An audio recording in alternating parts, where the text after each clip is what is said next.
Hi friends, అందరికీ నమస్కారం. అంజలి కథలకి స్వాగతం. మృత్యులోయ జానపద నవల 6వ భాగం కథ విందాం. తమ నాయకుడు వెన్నిచ్చి అరణ్యం కేసి పారిపోవటం గమనించగానే మిగిలిన కురపవాళ్లు కూడా ఒక్కసారిగా వెనుదిరిగి పరిగెత్తసాగారు. ముందు కురపనాయకుడు, వాడికి కొంచెం వెనగ్గా దొడ్డదొర, అతడికి 100 గజాల ఎడంగా మిగతా కురపవాళ్లు వాళ్లని వెన్నంటి పరిగెత్తుతూ ఈటెలతో అందిన వాళ్లను పొడవ చూస్తున్న యశపాలుడు, అతడి మిత్రులు వీళ్ళందరూ పెట్టే కేకలతో ఆ ప్రదేశమంతా రణగుణ ధ్వనిగా ఉన్నది. ముందు పరిగెత్తుతూ ఉన్న కురపనాయకుడు అరణ్యం అంచున ఉన్న చెట్లను సమీపిస్తూనే టక్కున ఆగిపోయాడు. అతన్ని పట్టుకోవాలని పోతున్న దొడ్డదొర కూడా ఆశ్చర్యంతో ఉన్న చోటునే నిలబడిపోయాడు. అంతలో చెట్ల వెనక నుంచి బిల్లరాజు, అతడి కుమార్తె, ఒక 100 మంది గూడెం వాళ్ళు బయటికి వచ్చారు. ఒక్క బిల్లరాజు కూతురి దగ్గర తప్ప మిగతా వారందరి దగ్గర ఈటెలు, కత్తులు ఉన్నాయి. ఇక తప్పించుకుపోయే మార్గం లేక నిలువెల్ల గడగడ వణుకుతూ నిలబడిన కురపనాయకుణ్ణి సమీపించి బిల్లరాజు, ఒరే దుష్టుడా, మొదట్లో నువ్వు వట్టి మోసకారివనే నేను అనుకున్నాను. కానీ నువ్వు తెచ్చిన పులి రహస్యం బయటపడిపోగానే అరణ్యంలోకి పోతున్నట్లు నటించి చాటుగా నా గూడానికి నిప్పు పెట్టించావు. తర్వాత 5గురు మనుషుల్ని చంపేందుకు 50 మందిని వెంట తెచ్చావు. అయినా ఆ 5గురు దాటికే నిలవలేక పిరికి పందవై అరణ్యంలోకి పారిపోతున్నావు. అలాంటి నీకు ఏ శిక్ష విధించాలి అన్నాడు ఈసడింపుగా. కాలుతున్న గూడెంలోని ఇళ్ల మంటల్లో వేసి వీణ్ణి నిలువున భస్మం చేయాలి అని బిల్లులు కొందరు కేకలు వేశారు. ఆ సమయానికి యశపాల, జయకేతులు, దొడ్డదొర బిల్లరాజు దగ్గరికి వచ్చారు. దొడ్డదొరను చూస్తూనే బిల్లరాజు కూతురు సిగ్గుతో తల ఉంచుకొని తండ్రి వెనక్కిపోయి నిలబడింది. యశపాలుడు బిల్లరాజుతో, రాజా, ఈ కురపనాయకుడి అనుచరులు పారిపోకుండా మీ వాళ్ళని కాపలా పెట్టండి. పోతే ఎంతటి శత్రువునైనా సజీవంగా దహించటము ధర్మం అని అనిపించుకోదు. ఆలోచించి చూడండి అన్నాడు. వీడు మనిషి కాదు, అడవి మృగం అంటూ బిల్లరాజు ఈట ఎత్తి కురపనాయకుడి గుండెలకేసి గురిచేశాడు. దొడ్డదొర అడ్డం పోయి, రాజా, వీడు నన్ను చాలా అవమానించాడు. నన్ను, నా మిత్రుల్ని అనరాని మాటలన్నాడు. తమ అనుమతి అయితే వీటితో ఒంటరిగా పోరాడి నా కత్తికి బలి చేస్తాను అన్నాడు. రాజా, అది ధర్మయుద్ధము అనిపించుకుంటుంది. అంతేకాక కాబోయే మీ అల్లుడి శక్తి సామర్థ్యాలు, ఖడ్గ నైపుణ్యము మీరు కూడా తెలుసుకునే అవకాశం ఉంది. అనుమతినివ్వండి అన్నాడు యశపాలుడు. ఏరా దుర్మార్గుడా, దొడ్డదొరతో కత్తి యుద్ధానికి ఒప్పుకుంటావా?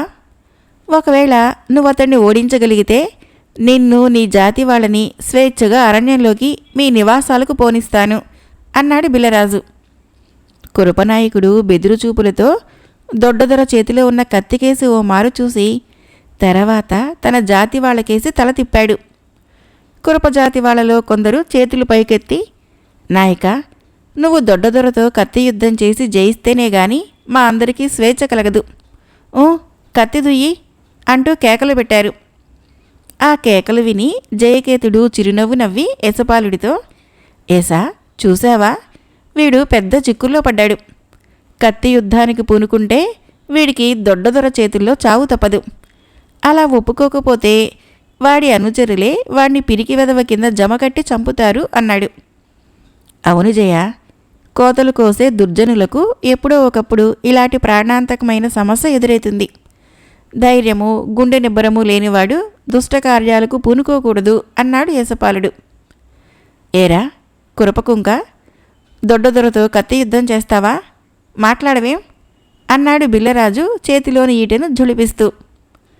కురపనాయకుడు ఏదో జవాబు ఇయ్యబోయి నేను నే అంటూ మాట పెగలక తడబడసాగాడు. దొడ్డదొర ఇక కోపం ఆపుకోలేక అతన్ని కాలితో నడుం మీద గట్టిగా ఒక తన్ను తన్నాడు. ఆ దెబ్బకు కురపనాయకుడు అబ్బా అంటూ ముందుకు పడ్డాడు. బిల్లరాజు కూతురు సంతోషం పట్టలేక పక్కపక్కమని నవ్వింది. దొడ్డదొర కురపనాయకుణ్ణి మెడపట్టుకుని లేపి నిలబెట్టి వాడి నడుం నుంచి వేలాడుతున్న చిన్న కత్తిని లాగి వాడి చేతిలో పెడుతూ, ఇదిగో నీ కత్తి, ఇకరా మన బలాబలాలు తెలుసుకుందాము అంటూ కత్తి పైకెత్తాడు. నాయక, మన జాతికి అవమానం తేమాకు, కలియుబడు అని కొందరు కురపజాతి వాళ్ళు కేకలు వేశారు. నేనిప్పుడు బాగా అలసిపోయి ఉన్నాను, కాస్త విశ్రాంతి తీసుకుంటే తప్ప పోరాడలేను అన్నాడు కురపనాయకుడు ఉసూరుమంటూ. నీ కపట నాటకము ఇక చాలించు, కాచుకో అంటూ దొడ్డదొర కత్తిని కురపనాయకుడు గుండెలకేసి ఊపాడు. కురపనాయకుడు పెద్ద కేక వేసి దొడ్డదొర కత్తి దెబ్బను తన కత్తితో కాచుకొని చప్పున 2 అడుగులు వెనక్కి వేశాడు. దొడ్డదొర అదే సమయంలో కత్తిని ఈసారి వాడి తలకు గురిచేసి విసిరాడు. కురపనాయకుడు బీతుగొన్న అడవి జంతువులా ఒక్క అరుపు అరిచి వెనుదిరిగి నదీలోయలోకి పరిగెత్తసాగాడు. ఆగు ఆగు పిరికి పందా అంటూ దొడ్డదొర అతన్ని వెంబడించాడు. ముందు కురపనాయకుడు, అతడి వెనకగా దొడ్డదొర నదికేసి పరిగెత్తడం చూసి బిళ్ళరాజుతో పాటు అందరూ వాళ్ళని అనుసరించారు. సరిగ్గా నది అంచు మీద ఉన్న ఒక రాతి పక్కకు పోయి కురపనాయకుడు వణుకుతూ నిలబడ్డాడు. ముందు తరుముకుని వస్తున్న దొడ్డదొర, వెనక ఎక్కడో అగాధంలో ప్రవహిస్తున్న భయంకరమైన నది. ఆ నదిలో అటూ ఇటూ ఈదులాడుతూ పైనుంచి ఏ ప్రాణి ఎప్పుడు నదిలో పడుతుందా మింగుదాము అని తల ఎత్తి చూస్తున్న రాక్షసి మొసలి.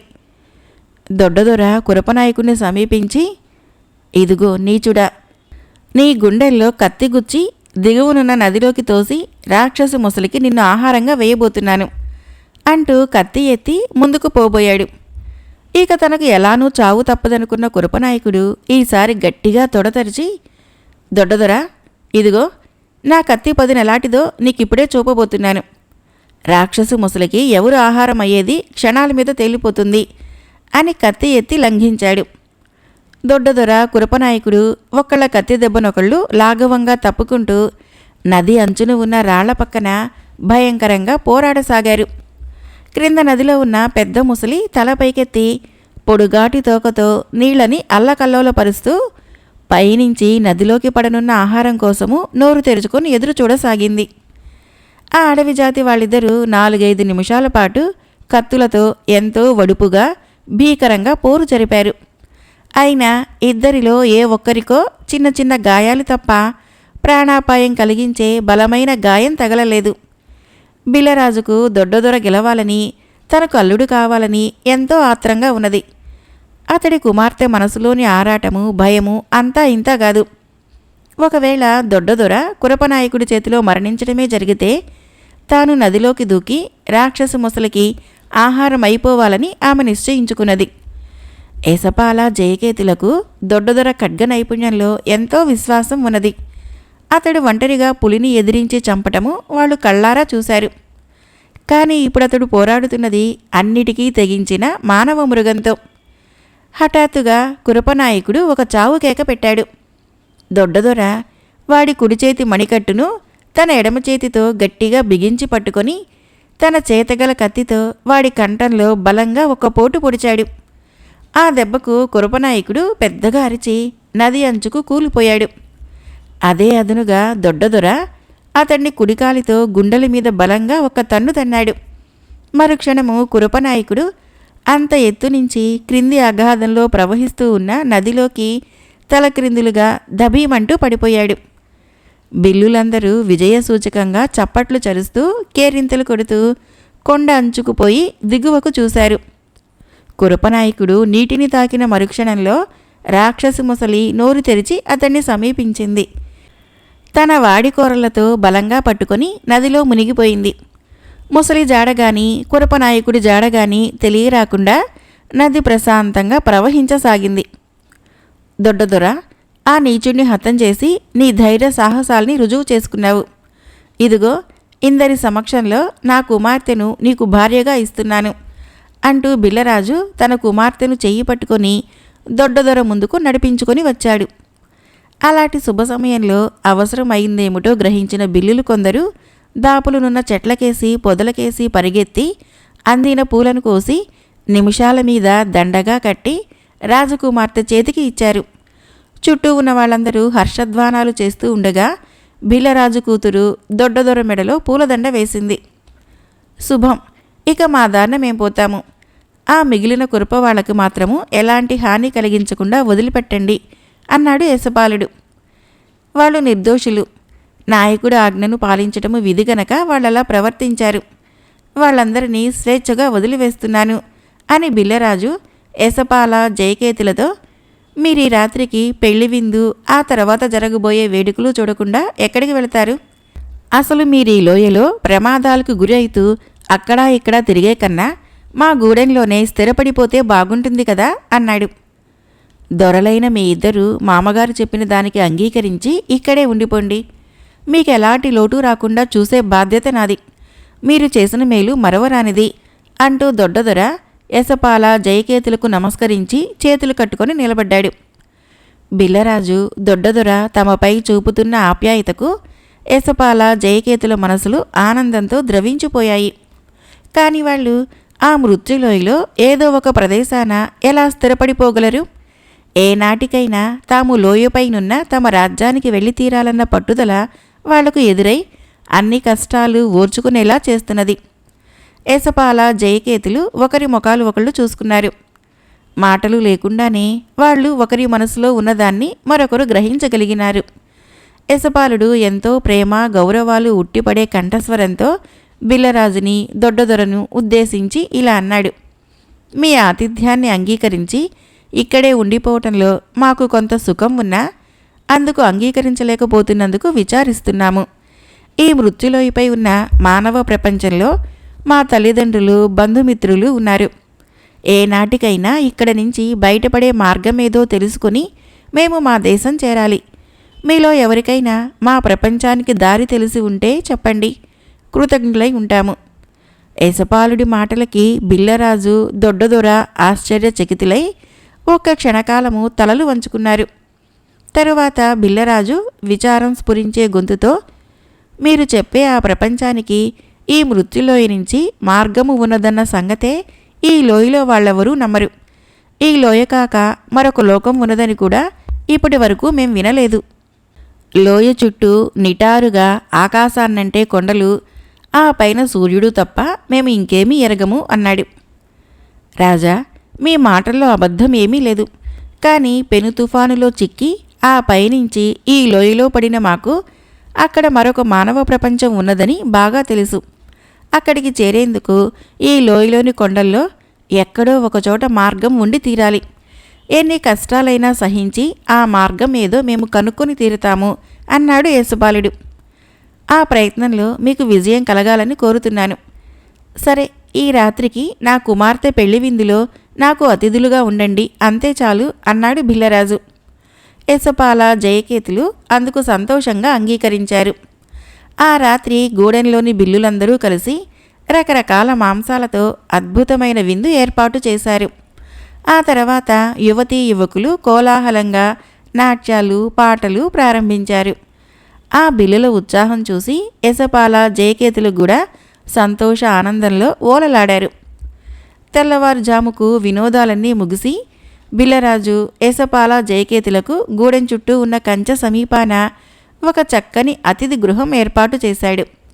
యశపాల జయకేతులు అందులోకి ప్రవేశించి మెత్తని జంతు చర్మాలపై అమర్చిన పక్కల మీద పడుకొని కళ్ళు మూసుకొని నిద్రలోకి జారుకునే సమయంలో కంచె ద్వారం దగ్గర చిన్న కలకలం రేగింది.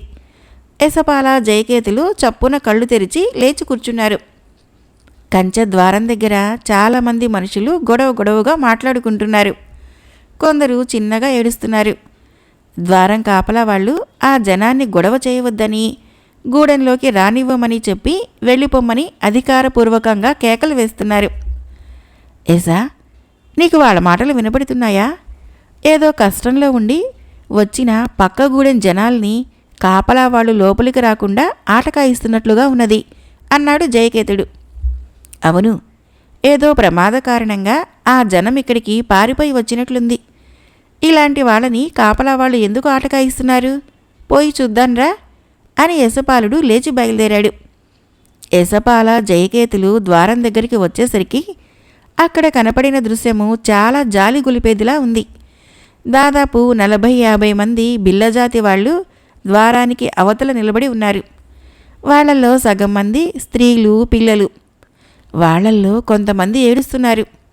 పురుషులు మధ్య మధ్య తలలు తిప్పి వెనక్కి చూస్తూ తమను లోపలికి రానివ్వమని కాపలా వాళ్ళని బ్రతిమలాడుతున్నారు. యశపాల జయకేతులు తమను సమీపించడం చూస్తూనే కాపలా వాళ్ళు వాళ్ళిద్దరికీ నమస్కరించి కొంచెం పక్కకు జరిగి నిలబడ్డారు. ఈ గొడవంతా ఏమిటి అన్నాడు యశపాలుడు. ఆ ప్రశ్న అతడు కాపలా వాళ్ళని అడిగాడు. కానీ వాళ్ళు జవాబు చెప్పబోయేంతలో కంచె అవతల ఉన్న జనంలో నుంచి కొందరు పెద్దగా గొంతులెత్తి, అయ్యా, నీలికొండ రాక్షసుడు చీకట్లో మా గూడెం మీద పడి ఒక మనిషిని ఎత్తుకొని పోయాడు అంటూ చెప్పటం ప్రారంభించాడు. కాపలా వాళ్లలో ఒకడు వాళ్ళని, చాలు నోరు ముయ్యండి అని గట్టిగా కోప్పడి యశపాలుడితో, దొరా, వాళ్ళు చెప్పేది నిజమే అయి ఉంటుంది. ఆ రాక్షసుడు అప్పుడప్పుడు ఇలాగే గూడాల మీద పడి మనుషుల్ని ఎత్తుకుపోయి తింటూ ఉంటాడు. ఆ సమయంలో జనము అరణ్యంలోకి పారిపోతుంటారు. అలా చేయక వాళ్ళు పని కట్టుకొని రాజుగారి కుమార్తె పెళ్లి జరిగిన శుభ సమయంలో ఇక్కడకు పరిగెత్తుకుంటూ వచ్చి గూడెంలోకి దారి వదలమనటము రాజుగారిని అమర్యాదపరచటం కాదా అన్నాడు. ప్రాణాపాయంలో ఉన్న వాళ్ళకి మర్యాదలు అమర్యాదలు గుర్తుకురావు. ముందు వీళ్ళని లోపలికి రానివ్వండి. మీ రాజుగారి నుంచి మీకు ఎలాంటి మాట రాకుండా మేం చూస్తాము అంటూ యశపాలుడు కంచె ద్వారాన్ని బలంగా పట్టుకొని వెనక్కి లాగాడు. ద్వారం తెరుచుకోగానే భయకంపితులై ఉన్న బిల్లులందరూ బిలబిలామంటూ లోపలికి వచ్చారు. యశపాల జయకేతులు వాళ్లల్లో 2-3 వృద్ధుల్ని 4-5 యువకుల్ని ఒక పక్కకు పిలిచి, ఇక భయం లేదు. ఆ నీలికొండ రాక్షసుడు ఎక్కడ ఉంటాడు? ఇంతమంది బలశాలులు బుద్ధిశాలులు అయినా మీరు ఉండి కూడా వాడు గూడెం మీద పడి మనిషిని ఎత్తుకుపోతూ ఉంటే చూస్తూ ఎలా ఊరుకున్నారు అని అడిగాడు. ఆ ప్రశ్న బిల్ల వృద్ధులకి యువకులకు కూడా చాలా ఆశ్చర్యాన్ని కలిగించింది. వాళ్ళు ఏం జవాబు చెప్పాలో తెలియక తికమక పడిపోయి ఒకరి ముఖాలొకరు చూసుకోసాగారు. ఎందుకలా ఆశ్చర్యపడి ముఖాముఖాలు చూసుకుంటున్నారు? ఆ నీలికొండ రాక్షసుణ్ణి మీరందరూ ఒక్కుముడిగా మీదపడి చంపలేరా అన్నాడు యశపాలుడు. ఆ ప్రశ్నకి వృద్ధుల్లో ఒకడు భయకంపిత స్వరంతో, అయ్యా, మీ దుస్తుల ధారణ అది చూస్తుంటే మీరు ఈ ప్రాంతాల వారు కాదని తెలుస్తున్నది. అందువలన ఆ నీలికొండ రాక్షసుని గురించి మీకేమీ తెలిసినట్టు లేదు. వాడు మహాబలశాలి క్రూరుడు. వాడు కొండగుహలో నుంచి దిగువనున్న అరణ్యంలోని మా గూడెంకేసి బయలుదేరితే క్రూర మృగాలు దారి తొలగి తోకలు ముడుచుకొని పారిపోతాయి అన్నాడు. అవన్నీ బుద్ధిబలము వివేక జ్ఞానం లేని పశుపక్షులు. మనుషులైన మనము బలంతో మనకన్నా 10 ఇంతలున్న క్రూర మృగాలని ఉపాయంతో సంహరించడం లేదా? అలాగే ఈ రాక్షసుణ్ణి మీరెందుకు చంపకూడదు? ఇలా గూడాలు వదిలి పెట్టి పారిపోతుంటే రాక్షసుడి ప్రమాదము తొలగిపోతుందా అని అడిగాడు యశపాలుడు. అయ్యా, ఈ చుట్టుపక్కల గూడాల్లో 2 తరాల వాళ్ళు ఆ రాక్షసుని చంపేందుకు ప్రయత్నాలు చేసి చేతకాక వదిలేశారు. మా రాజుగారు కూడా ఎన్నోసార్లు వాణ్ణి చంపేందుకు గట్టి పథకాలు వేసి విఫలుడైపోయాడు. ఇక మాకు దిక్కెవరు? వాడు గూడెం మీద పడితే మరెక్కడికైనా పారిపోవటం తప్ప మాకు మరొక మార్గం లేదు అన్నాడు ఒక వృద్ధుడు. వృద్ధుడి మాటలు జయకేతుడిలో ఒక అనుమానం కలిగించాయి. 2 తరాల మనుషులు ఆ రాక్షసుణ్ణి చంపే ప్రయత్నం చేసి విసిగి ఊరుకున్నారంటే వాడు కనీసము 80 ఏళ్ల వయసు వాడు అయి ఉండాలి. ఆ నీలికొండ రాక్షసుడి వయసు ఎంత ఉంటుంది అని అడిగాడు జయకేతుడు. వాడికి 70 ఏళ్ల వయసు ఉండి ఉండొచ్చు. పెద్ద బరివిగడ్డం ఉంటుంది. వాడికి మీసాలు ఊడల్లా వేలాడుతూ ఉంటాయి. వాడి బలము జిత్తుల మారితనము ముందు సింహాలు నక్కలు కూడా దిగదుడిపే అన్నాడు ఒక వృద్ధుడు. ఆ వయసు వాడికి కనీసము చత్వారంలాంటి జబ్బైనా ఉండి ఉంటుంది. సరే, వాణ్ణి మేం చంపేస్తాము, భయపడకుండా మీ గూడానికి దారి తీయండి అన్నాడు యశపాలుడు. తెల్లవారు వస్తున్నది. ఇక వాణ్ణించి ప్రమాదం రాదు. తనకు కావలసిన ఆహారాన్ని ఎత్తుకుపోయాడు గనక ఇప్పట్లో వాడు తిరిగి మీ గూడెం మీదకి రాడు, పదండి అన్నాడొక కంచె ద్వారం కాపలావాడు. యశపాల జయకేతులు అతిథి గృహానికి పోయి తమ తమ కత్తులు విల్లంబులు తీసుకుని తిరిగి వచ్చారు. వాళ్ల వెంట ఉన్న ఆయుధాలు చూసి బిల్లులు కొంత ధైర్యం తెచ్చుకున్నారు. వాళ్ళు ద్వారం దాటి గూడెంకేసి బయలుదేరారు. ద్వారం కాపలా వాళ్లతో, ఇక్కడ జరిగిందంతా విన్నారు కదా? ఆ నీలికొండ రాక్షసుణ్ణి చంపిగాని తిరిగి రామని మీ రాజుతోనూ ఆయన అల్లుడు అయిన దొడ్డదొరతోనూ చెప్పండి అని యశపాలుడు బిల్లులకు ముందు, జయకేతుడు వాళ్లకు వెనక నడవసాగారు. 1 గంట తర్వాత అందరూ బిల్లగూడెం చేరారు. ఆ గూడానికి 4-5 కోసుల దూరంలో సూర్యకాంతితో మిలమిలలాడుతూ యశపాల జయకేతులకు నీలుకొండ ఒకటి కనిపించింది. అదేనా నీలుకొండ రాక్షసుడు ఉండే కొండ ప్రదేశము అని అడిగాడు యశపాలుడు బిల్లులని. అవును దొరా, ఆ కొండల్లో ఉన్న గుహల్లో ఎక్కడో ఆ రాక్షసుడు నివసిస్తూ ఉంటాడు. అప్పుడప్పుడు ఈ చుట్టుపక్కల ఉన్న గూడాల మీద పడి మనుషుల్ని ఎత్తుకుపోతుంటాడు అన్నారు బిల్లులు. వాడికి ఈ భూమి మీద నూకలు చెల్లినట్లే. ఇక మీ భోజనం ఏర్పాట్లు చేసుకోండి అన్నాడు యశపాలుడు. జయకేతుడు నవ్వుతూ, ఏసా, ఆ రాక్షసుడు నూకలు తిని బతికేవాడైతే వీళ్ళకి మనకి కూడా వాడిని చంపవలసిన సమస్య ఎదురయ్యేది కాదు. వీళ్ళు చెబుతున్న దాన్ని బట్టి వాడు మహాబలశాలి అయి ఉంటాడు అన్నాడు. కావచ్చు, కానీ మనం ఈ లోయలో పడుతూనే చూసిన ఒంటికొమ్ము రాక్షసుడి కన్నా బలశాలి అయి ఉండడు కదా అన్నాడు యశపాలుడు. అవును, అన్నట్లు ఆ ఒంటికొమ్ము రాక్షసుడి మాటే మరిచాము. వాడు ఆ పిల్లిగడ్డం విదూషకుడు ఈ లోయలో ఏ ప్రాంతాన ఉన్నట్లు అన్నాడు జయకేతుడు సాలోచనగా. కటిక చీకట్లో రాక్షసు ఏనుగు అరణ్యానికి అడ్డం పడి పరిగెత్తి మనల్ని ఈ ప్రాంతాల ఎక్కడో వదిలేసింది. మనకి ఈ లోయలో దిక్కుల జ్ఞానం కూడా పోయింది. ఏదో ఒకనాడు మనం తిరిగి ఆ ఒంటికొమ్ము రాక్షసుణ్ణి వాడి విదూషకుణ్ణి కలుసుకోకపోము అన్నాడు యశపాలుడు. యశపాల జయకేతులు అలా మాట్లాడుకుంటూ ఉన్నంతలో బిల్లులు వాళ్లకు వెదురు బియ్యపు అన్నము, మంచి సువాసనలు వెదజల్లే మాంసము, కూరలు, తాగేందుకు మంచి పానీయాలు తెచ్చిపెట్టారు. బాగా ఆకలిగుని ఉన్న యశపాల జయకేతులు భోజనం చేయసాగారు. కొంచెంసేపు ఊరుకున్న జయకేతుడు హఠాత్తుగా యశపాలుడి ముఖంలోకి గుచ్చి చూస్తూ, యశ, మనం బిల్లులకు వాగ్దానమైతే చేశాం కానీ ఆ నీలుకొండ రాక్షసుణ్ణి చంపగలమంటావా? అసలు వాడు ఆ నీలుకొండ గుహల్లో ఏ గుహలో ఉన్నది తెలుసుకోవటమే కష్టం కదా అన్నాడు. అదంతా నేను ఆలోచించాను. వాణ్ణి మనం అరణ్యంలోనే పట్టుకొని చంపాలి. అందుకు చిన్న ఉపాయం కూడా ఉంది. కానీ యశపాలుడు మాట ముగించే లోపలే బిల్లులు కొందరు ఒక 12 ఏళ్ల కుర్రవాణ్ణి వెంటబెట్టుకుని రణగుణ ధ్వని చేస్తూ వాళ్ళ దగ్గరికి వచ్చారు. ఆ కుర్రవాడి భుజం మీద ఒక ఈటె ఉన్నది. ఆ ఈటె నుంచి వేలాడుతూ ఒక కొండ గొర్రె పిల్ల ఉన్నది. దొరలని ముందు భోజనం చేయనివ్వండి, తర్వాత మాట్లాడుకోవచ్చు అంటూ ఒక బిల్లుడు అందర్నీ ముందుకు రాకుండా ఆపసాగాడు. ఇదిగో మా భోజనాలు ముగిసినాయి అంటూ యశపాల జయకేతులు చేతులు కడుక్కుని వచ్చి, ఎవరి కుర్రవాడు, ఏమిటి విశేషము అని అడిగారు. ఆ ప్రశ్నలకు బిల్లులందరూ ఒకేసారి ఏమేమో జవాబులు చెప్పబోయేటంతటిలో వాళ్లలో పెద్దగా ఉన్న బిల్లుడు వాళ్ళని వారించి, అయ్యల్లారా, రాత్రి రాక్షసుడు గూడెం మీద పడటం చూసిన గాభరాలో మేమందరము ఎవరికి వాళ్ళుగా గూడెం విడిచి రాజుగారి గూడెంకేసి పారిపోయి వచ్చాము. అప్పుడు గమనించలేదు మా బిల్ల కుర్రవాళ్లలో ఒకడు మా వెంట లేడని. ఇప్పుడు వీడు ఆ రాక్షసుడి వెంటబడి నీలుకొండ వరకు పోయి తిరిగి వస్తున్నాడు. ఏం ధైర్యం! రాత్రి వీడి అన్ననే ఆ నీలుకొండ రాక్షసుడు ఎత్తుకుని పోయింది అన్నాడు. యశపాల జయకేతులు ఆ కుర్రవాడి ధైర్యాన్ని మెచ్చుకుంటూ భుజం తట్టి, నువ్వు వీలైతే రాక్షసుణ్ణి చంపేందుకే రాత్రి వాడి వెంటబడిపోయావా అని అడిగారు. అవును దొరా, ఆ దుర్మార్గుడు మా అన్నను ఎత్తుకుపోవటం కళ్ళారా చూసి ఈ ఈట తీసుకుని పొడిచి చంపుదామని వెంబడించాను. కానీ వాడి నడక వేగాన్ని అందుకోలేకపోయాను. వాడు నీలుకొండ ఎక్కి ఏదో గుహలోకి వెళ్ళిపోయాడు. నేను చాలా గుహలు వెతికి వాడు కనిపించకపోయేసరికి తిరిగి గూడానికి బయలుదేరాను. దారిలో ఈ కొండ గొర్రె పిల్లను వేటాడి వెంట తెచ్చాను అన్నాడు కుర్రబిల్లుడు. భేష్ జయ, నేను ఆలోచించిన పథకానికి కావలసిన వాడే దొరికాడు అన్నాడు యశపాలుడు. తర్వాత కొంచెం ఆగి బిల్లులతో, ఆ నీలికొండ రాక్షసుడు తిరిగి గూడెం మీదకి ఎప్పుడొస్తాడని మీరు అనుమానిస్తున్నారు అని అడిగాడు. ఆ సంగతి ఖచ్చితంగా చెప్పలేం దొరా.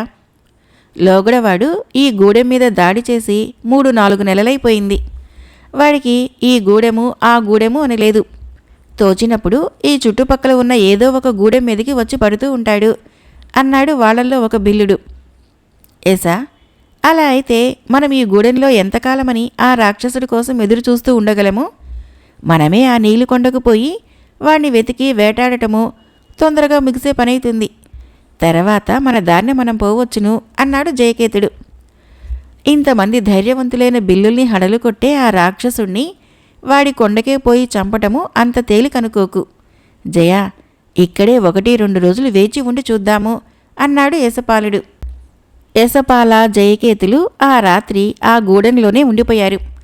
వాళ్ళు చీకటి పడగానే రాక్షసుణ్ణి ధైర్యంగా వెంబడించిపోయిన కుర్రబిల్లుణ్ణి వెంటబెట్టుకుని పోయి గూడె మంచున ఉన్న అరణ్యంలోని ఒక ఎత్తైన చెట్టు మీద రాక్షసుడి కోసము మాటు వేసుకుని కూర్చున్నారు. కానీ ఆ రాక్షసుడు రాలేదు. వాళ్ళు అదేవిధంగా మరి 2 రాత్రులు వాడి కోసం కాపలా కాశారు. కానీ ఫలితం లేకపోయింది. 3వ నాటి రాత్రి కూడా అక్కడే కాపలా కూర్చోవటము వృధా అవుతుందేమో అనుకుంటూనే వాళ్ళు చెట్టు మీదకి ఎక్కి దాని గుబురు కొమ్మల్లో కూర్చునేటంతటిలో అక్కడికి 2-3 కోసుల దూరంలో ఉన్న ఒక గూడెంలో నుంచి అస్పష్టంగా కేకలు, కాగడాల వెలుగులు కనిపించినాయి. దొర, ఆ రాక్షసుడు కనపడే గూడెం మీద పడ్డాడు. మనుషులు కేకలు పెడుతూ ఉండటము, కాగడా వెలుగు ఏ ఒక్కచోట ఉండకుండా అటు ఇటు కదుల్లాడటం చూశారా అన్నాడు కుర్రబిల్లుడు. ఆ పడినవాడు రాక్షసుడే ఎందుకై ఉండాలి? ఏ ఏనుగుల మందో వచ్చి పడినా గూడెంలో అంత గగ్గోలుగా లేస్తుంది కదా అన్నాడు యశపాలుడు. ఏనుగులు, క్రూర మృగాలు వచ్చి పడ్డప్పుడు గూడెం వాళ్ళు కాగడాలు వెలిగించి గుంపుగా పోయి వాటిని బెదరగొడతారు. ఇది అట్లా లేదు కదా. ఎవరికి వాళ్ళుగా కాగడా వెలిగించుకొని అరణ్యంలో పడి పారిపోతున్నట్లు ఉన్నది అన్నాడు కుర్రబిల్లుడు. అవును, నువ్వనేదే సబబు. జయ, ఇప్పుడేం చెయ్యాలంటావు అని అడిగాడు యశపాలుడు. మనమిక్కడ చేతులు కట్టుకుని కూర్చునే కన్నా ఆ గూడెం వాళ్లకు సాయం పోవటమే బాగుంటుంది. ఆ ప్రయత్నంలో మనకు నీలికొండ రాక్షసుడు తారసపడినా పడవచ్చు అన్నాడు జయకేతుడు. యశపాలుడు చెట్టు దిగుతూ ఇందుకు కుర్రబిల్లా ఏమంటాడు అని అన్నాడు. దొర, ఆ గూడెము దాదాపు 2 కోసుల దూరంలో ఉంటుంది. మనము అరణ్యంలో కాలిబాటలు వెతుక్కుంటూ అక్కడికి పోవాలి. ఇంత చీకట్లో ఏ పులో, ఎలుకబంటో మన మీద హఠాత్తుగా వచ్చి పడినా పడవచ్చు. వెలుగుతున్న కాగడా ఒకటి ఉంటే ఆ క్రూర మృగాలు మన జోలికి రాకుండా చెదిరిపోతాయి అన్నాడు కుర్రబిల్లుడు. కాగడా కోసము గూడెంలోకి వెళ్ళి రావాలి. పైగా ఆ కాగడాతో మనం బయలుదేరితే మనకన్నా ముందుగా రాక్షసుడే మనల్ని గుర్తించవచ్చు. నీ ఈటే, మా కత్తులు ఈ అరణ్యంలో ఎన్ని క్రూర మృగాలనైనా క్షణంలో నరిగి పోగులు పెట్టగలవు. పదండి అంటూ గబగబా చెట్టు దిగేశాడు జయకేతుడు. ముగ్గురు కల్లోలం రేగిన గూడెంకేసి బయలుదేరారు. అందరికన్నా ముందు కుర్రబిల్లుడు నడవసాగాడు. గూడెం ఇంకా అరకోసు దూరం ఉన్నదనగా ముందు నడుస్తున్న కుర్రబిల్లుడు చీకటి దారిలో దేన్నో గట్టిగా తొక్కాడు. ఆ వెంటనే పెద్దగా బుసలు, జంగుపిల్లి క్యావుమన్న పెద్ద అరుపు వినిపించాయి. కుర్రబిల్లుడు చప్పునాగి ఈటను పైకెత్తి పట్టుకుంటూ, దొరా, పులిపిల్లను చీకటిలో చూడకుండా తొక్కాను. దాని తల్లి ఇక్కడే ఎక్కడో ఉండుంటుంది, జాగ్రత్త అన్నాడు. వాడు మాట ముగించకముందే పక్కనున్న పొదలో నుంచి పులి ఒకటి పెద్దగా గాండ్రించి కుర్రబిల్లుడికేసి ఎగిరిపడింది. ఆ సమయంలో వాడు దానికి వెన్ను చూపి యశపాల, జయకేతులతో మాట్లాడుతూ ఉన్నాడు. పులి గాండ్రింపు ఆ వెంటనే అది పొదలో నుంచి లేవటము చూస్తూనే జయకేతుడు ముందుకు వంగి కుర్రబిల్లుడి కాలు పట్టుకుని ముందుకు గుంజాడు. వాడు దబీమంటూ క్రింద పడిపోవటంతో పులి వాడి తలకేసి విసిరిన పంజా దెబ్బ వాడికి తగలలేదు. జయకేతుడి వెనక ఉన్న యశపాలుడు అదే సమయంలో ముందుకు ఉరికి కత్తిని పులి గుండెల్లో బలంగా గుచ్చాడు.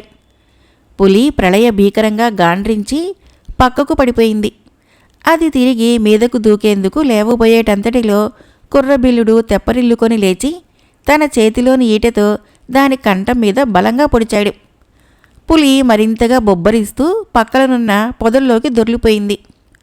కుర్రబిల్లుడు ఈట ఎత్తి పట్టుకొని గాయపడి పొదల్లో అరుస్తూ గిలగిలా తన్నుకుంటున్న పులికేసి చూసి యశపాల, జయకేతులతో, నా ప్రాణం కాపాడారు దొరల్లారా అన్నాడు కృతజ్ఞత ఉట్టిపడే గొంతుతో.